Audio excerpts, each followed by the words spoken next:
أولى مشاكل حلت فاليمن وارتاحت العدوان، وتشتتت بعض الأسر وتفرق أحبابه. المعذرة يا أهل اليمن الصبر والسلوان، لابد ما يرجع يمننا من غيابه. حسافة على الرجال اللي لهم في الطايلة عنوان، بيت الكرم والجود دايم تهقوابه.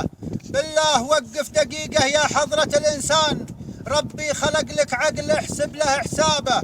بالله كيف اليمن في ظلكم ينهان، وانتم شعب واحد وساكن على ترابه.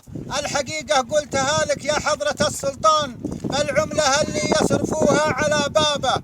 شاب الطفل في مرقده وارتاعت الأكفان، مما تشاهد من أموات وأموات مرتابة.